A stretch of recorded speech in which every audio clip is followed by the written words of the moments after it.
Saludo con mucho gusto a Luis Rodríguez Alemán, él es abogado constitucionalista, para entrarle al debate, pues ya no del pleito, sino ahora sí que de las iniciativas, su sustancia. Luis, muchas gracias por acompañarnos. ¿Cómo estás? Buenas noches, Juan. Qué gusto saludarte nuevamente.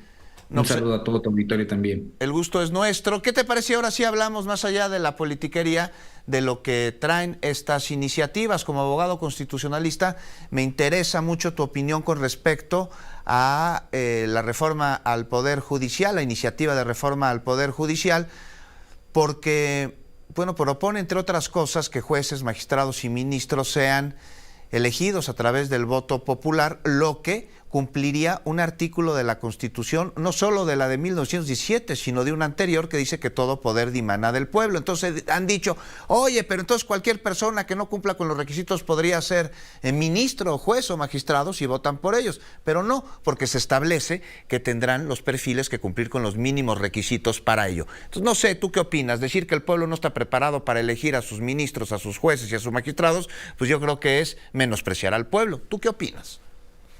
La reforma judicial, la reforma constitucional en materia de poder judicial plantea que se sometan a elección no solamente los integrantes del Poder Judicial de la Federación, sino de los poderes judiciales, incluso de los estados. Digamos que plantea reconfigurar por completo el entendimiento de cómo se integran este poder judicial, federal y locales, ¿no?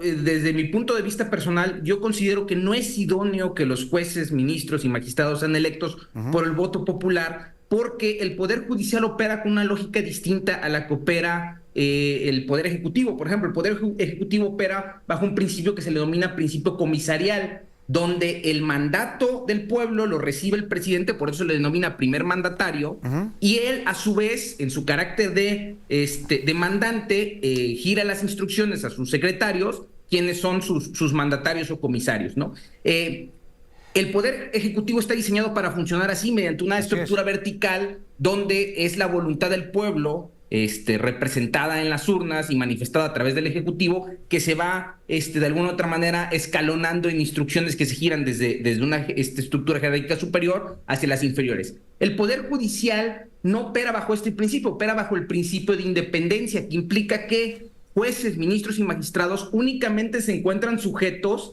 al texto de la ley.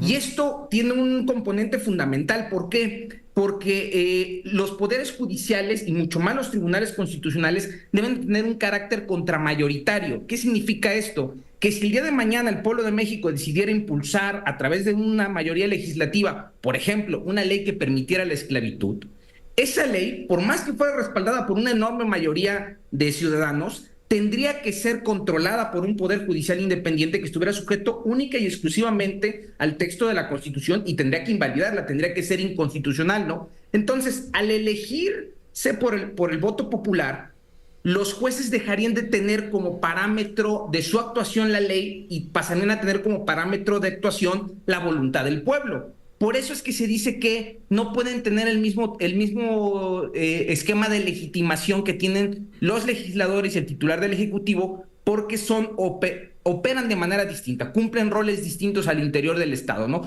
El único país en el mundo que elige a la magistratura de manera directa, mediante el voto directo, es en Bolivia, y está ampliamente documentado que esta forma de elegir a jueces, ministros y magistrados, pues ha derivado en una impartición de justicia deficiente, ¿no? Luis, en Estados Unidos no hay algunos estados que deciden quiénes son sus jueces y magistrados a través del voto popular. Sí, y este tipo de elección también ha sido ampliamente cuestionada ya, porque incluso se ha documentado en varios casos que empresas, por ejemplo, tanto se habla de que no estén sujetos a intereses políticos o particulares los jueces y magistrados.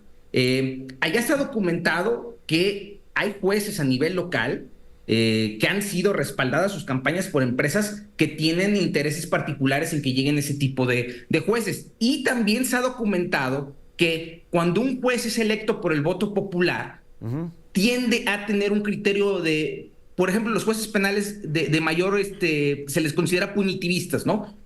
Donde privilegian que la mayor número de personas sean condenados, ignorando de alguna otra manera el principio de presunción de inocencia, ¿no? Hace no muchos meses tuvimos el caso de un juez que ratificó la condena de un connacional, una condena de pena de muerte, y precisamente en una entrevista él decía que esa condena le iba a ayudar en su campaña de reelección, ¿no? Entonces, al someter a los jueces y magistrados a estas pasiones políticas, se quita un poquito el componente de independencia que deberían de tener. Hoy Claro. por hoy la magistratura, hoy por hoy el Poder Judicial de la Federación y los poderes judiciales locales no son perfectos, tienen mucho margen de mejora, pero yo creo, digamos que desde mi punto de vista como abogado constitucionalista, yo no comparto la idea de que sean electos por el voto directo, ¿no? ¿Son independientes los jueces en México, el Poder Judicial?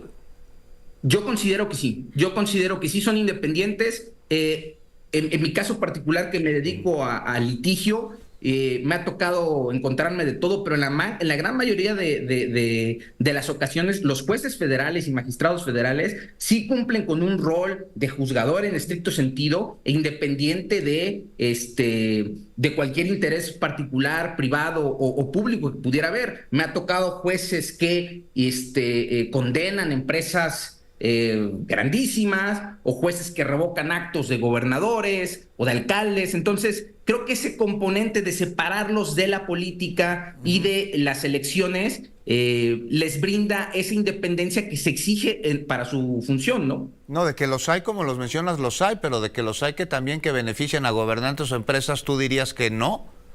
No, claro que los hay, por eso yo te comentaba hace ratito, no es una institución perfecta, es perfectible, ¿no? Dentro de la propuesta que se pone en la mesa de reforma constitucional, hay aspectos que vale la pena considerar, por ejemplo, que la disciplina de jueces y magistrados se encuentra a cargo de un tribunal plenamente establecido que cumpla funciones de tribunal jurisdiccional y que se encargue de analizar, vigilar y controlar la conducta de los jueces que se aparten del camino de la legalidad, ¿no? Claro. Creo que hay aspectos ahí que sí valdría la pena voltear a ver Sin duda. considerar, pero... Sin duda, hay Luis, otros nos cae la casos. pausa, pero te agradezco mucho que nos hayas acompañado.